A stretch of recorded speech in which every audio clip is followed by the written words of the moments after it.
sell. Okay. Now,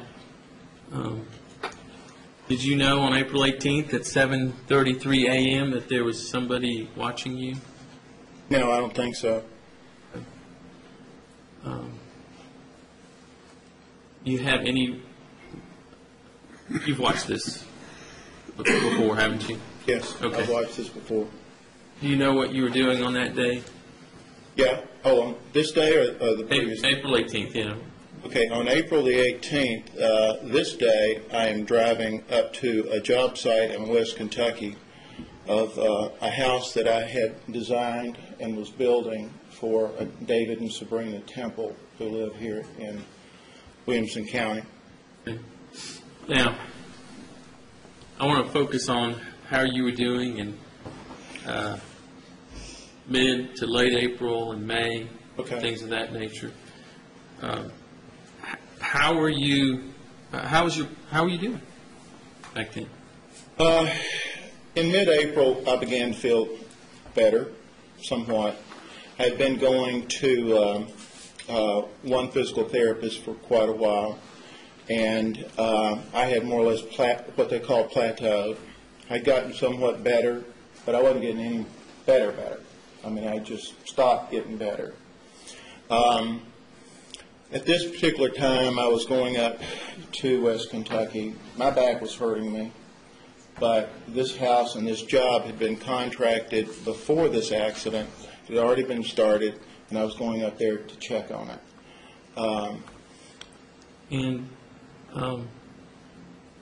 Let's talk about that for a moment. You said this was was this a contract you had entered into before the accident? Yes.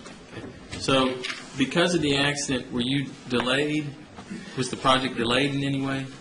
Yeah, quite a bit. This is a house that I had designed for them.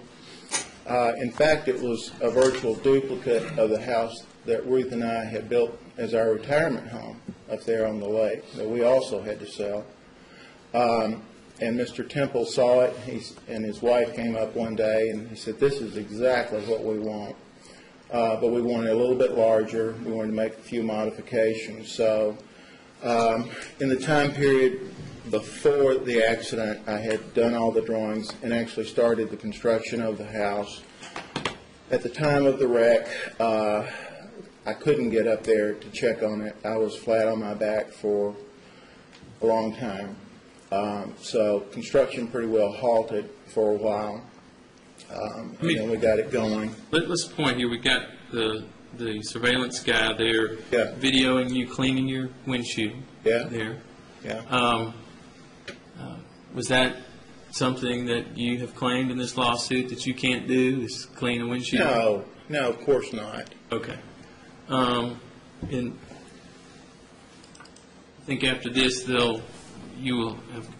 Well, tell us, what did you do after you put gas in your car and you cleaned the windshield? This was taken at the Sitco station in Oak Grove, Kentucky. It's the halfway point. I usually stop there and fill up with gas, go to the bathroom, buy coffee. Gas is cheaper there than any place else around here, so I always fill up going up there and fill up going back. And from here, I went to Mr. Temple's house, and then on to my own house after that. All right. And let's talk about, have you had a recent occasion to make a long drive to Kentucky? Yeah. Last week, one day, I believe it was Thursday of last week, I had to go up and meet with a lot of people for another project that I'm doing up there. These are all subcontractors that are involved in the project, and it's about 2.5-hour drive up there, 2.5-hour drive back.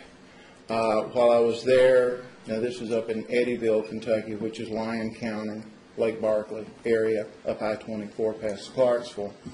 I went on to Paducah to meet with Cole Lumber Company to check the quotation for the windows and the doors and the materials. I went to a place called Distinctive Building Products, which is the trim manufacturer, the people that you buy all the moldings and stuff like that from, to check on their bid for the project. I drove from there to Princeton, Kentucky, to meet with the electricians. I always get 3 bids from all the subcontractors for every project that I do, because I not only want a good price on it, I want the best quality work on every project that I can get for the money. So I feel like it's important to my clients, if I'm building a house for them, to at least get 3 bids for every subcontractor that's in there, and that requires a lot of work and a lot of time in the car. Okay. Are you claiming in this lawsuit that you can't drive up to Kentucky and can't go to subcontractors and talk to them? No, not at all. In fact, isn't that what you're doing on occasion now, is taking those trips? Sure, I have to.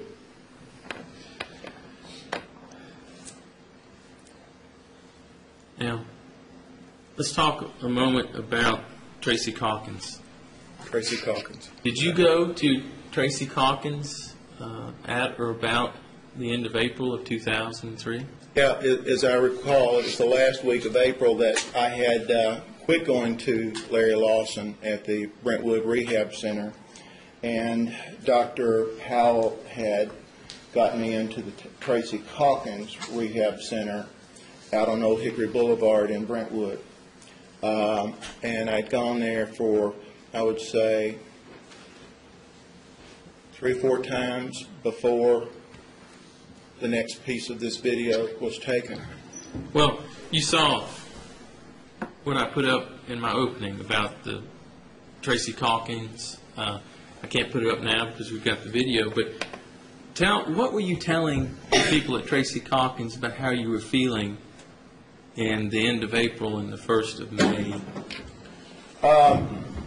After the 1st of May, and in that week, after a few sessions, because they do exactly what Juliana described this morning, which is the myofascial massage therapy, the deep tissue massage. They do all of that also, exactly the same way as Juliana described and as she did. Let me interrupt you just a minute. Yes. What are they showing here in this picture? That's Mr. Temple's house that I was building for him, acting as the general contractor. Okay. Did you climb any roofs or do anything like that while you're out there? No. All right. What are you doing here? I'm entering the door to Harper Brothers Construction Company. They are the excavation contractors that do most of my projects there. Are you claiming this lawsuit that you can't get in and out of your vehicle and go into buildings and talk to people? No, I'm not. Now, this treatment that you got at Tracy Calkins, is it similar or if not identical to the treatment that you're getting from Ms. Trotman? Yeah, the only difference is Tracy Calkins has an indoor pool that I would occasionally use, and Juliana Trotman does not have an indoor pool. Was Tracy Calkins more expensive than? A lot more expensive. And do you relate that type of hands-on myofascial massage that Ms. Trotman described as bringing you this relief that you found in May of 2003? Absolutely. If it weren't for that type of therapy, I wouldn't be up and walking around and functional right now, I can tell you, because I've been through everything. Every type of therapy and every type of drug, I've taken it, believe me. Now, the list that I showed up in my opening, did you incur all these bills just so that you could pursue a lawsuit against the Mitchells? No, I sure haven't. You got an amount of corrective massage therapy. Let me hand you this document.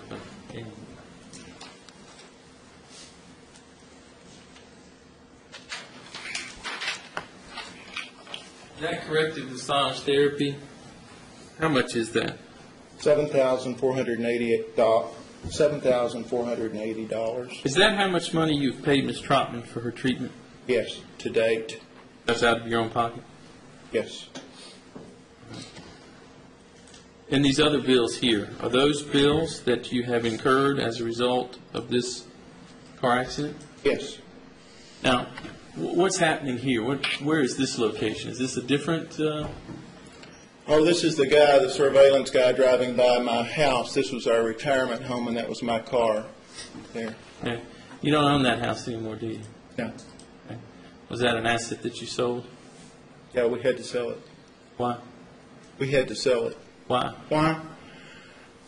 We couldn't afford to keep it after the enormous drop of income that I had after this thing. We had a lot of equity in it, a lot of equity.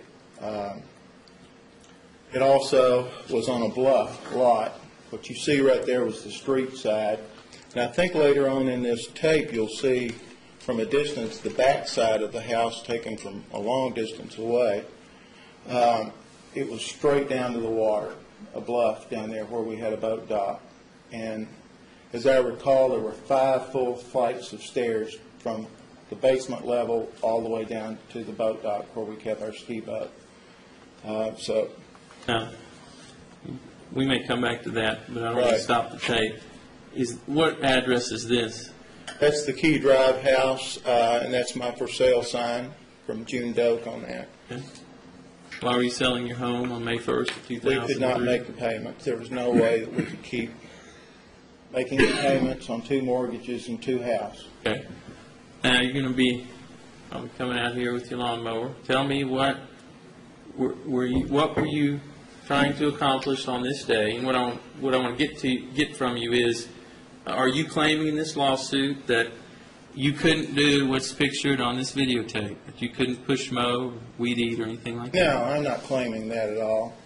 This was, and then at this point in time, on May 1st, this was unusual because as Ruth testified, from the point of the accident in October the 25th, she wouldn't let me mow the yard. Either she or Todd mowed the yard the whole time.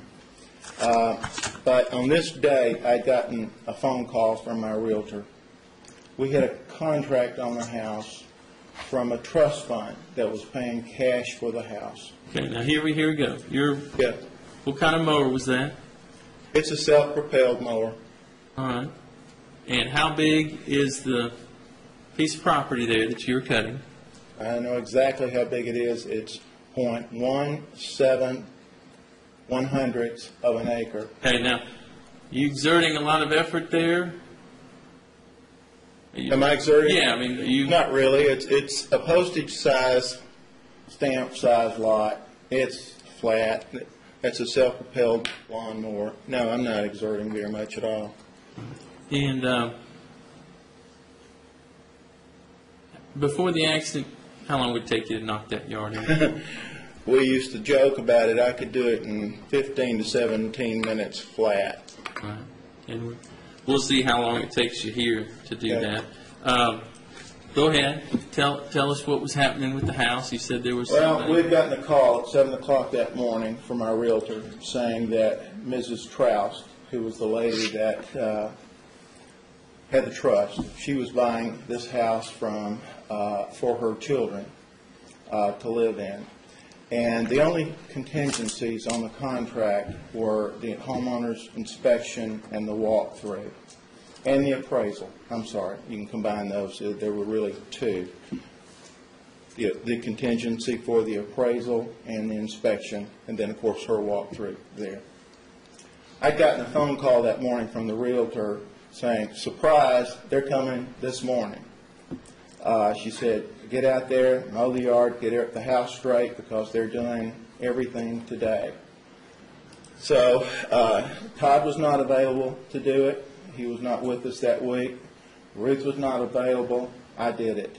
Well, let me ask you something. At that point in time, were you in pain? Was this something that you... No, I don't think so.